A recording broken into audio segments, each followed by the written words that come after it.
Parler de soi.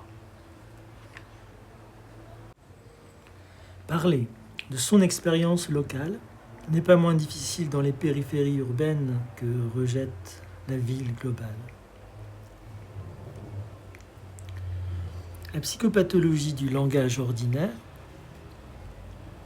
ne touche pas que les personnes cultivées. Le cas de Younes, que j'ai rencontré lors d'une mission anthropologique en Seine-Saint-Denis, en atteste. Il a 16 ans à l'époque. Pendant 4 ans, il a fait la fourmi, transportant de la drogue dans Paris pour des caïds de son quartier. Une fois parvenu à la puberté, trop repérable par la police, Younes est prié par ses commanditaires d'aller chercher ailleurs ses sources de revenus. Comme il n'est pas allé au collège durant ses 3 ans de trafic, il sait à peine lire et écrire. Il fume beaucoup de hashish et a toujours le sourire. Son humour fait même son petit effet auprès d'un public bien disposé. Voilà pour le passé de ce jeune homme, qui se trouve alors dans une institution de remise à niveau scolaire. Un jour, comme je lui pose la question du métier qu'il voudrait exercer plus tard, il me fait la réponse suivante. Faire de l'événementiel. D'autres que moi ont posé la même question à Younes. À quelques nuances près, sa réponse a toujours été la même, toujours énoncée sur le même ton. J'essaie de comprendre. Il voudrait organiser des manifestations culturelles, des fêtes, des concerts, des expositions. Faire de l'événementiel, ce serait vivre le meilleur de la vie, délaisser le banal et le quotidien, en particulier les formations à l'artisanat proposées à l'atelier scolaire. L'événementiel, ce serait le buzz, le sujet dont tout le monde parle, quelle que soit sa nature.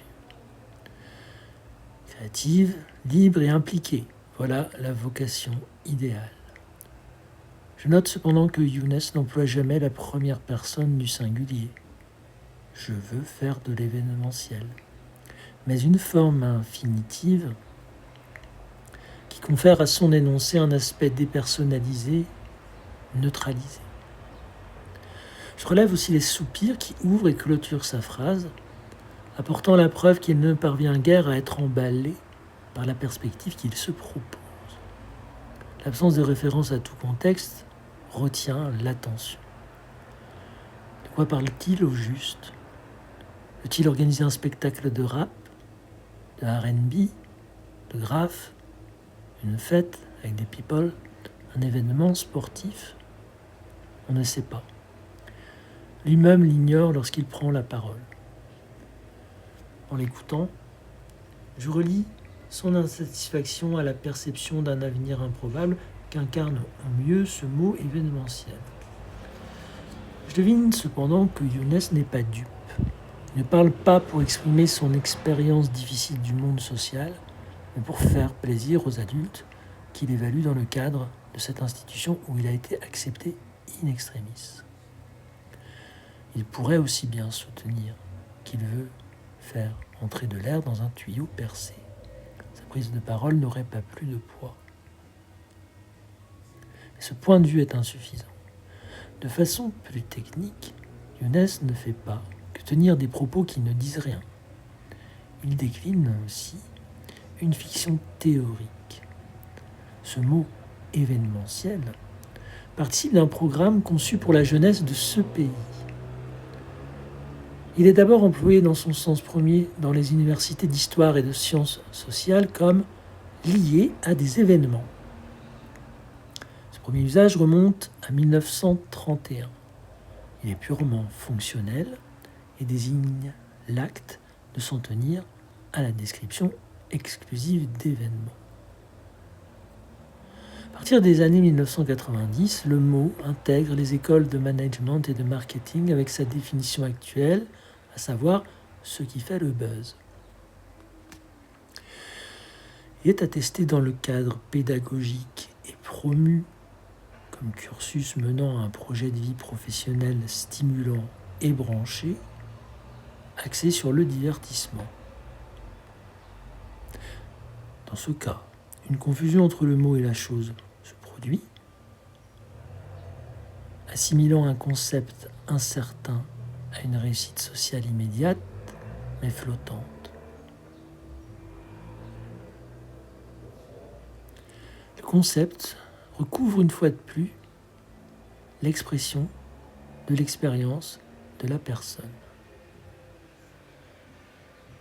Saisi dans une idéologie de la réussite, il la rend désuète et malvenue, ce qui atteste de son caractère psychopathologique si l'on admet que de telles périphrases, par leur précision, libèrent en apparence la personne en participant de son épanouissement. C'est ainsi que prend forme le processus de diffusion des fictions théoriques. Produites dans les sphères de la recherche, elles sont ensuite calibrées par des spécialistes du marketing avant de finir dans les quartiers populaires comme commentaires angoissés d'une vie de chimère. Lorsque je croise Younes, il est un des derniers rouages de ce programme d'aliénation à grande échelle. Il n'a pas les moyens de suivre l'une de ces formations post-bac au métier de l'événementiel. À vrai dire, sa vie ne change pas. Chômage, désœuvrement, toxicomanie, douce et parfois dure. Seule évolue la façon de l'évoquer en donnant le change et, dans la même prise de parole, de la neutraliser.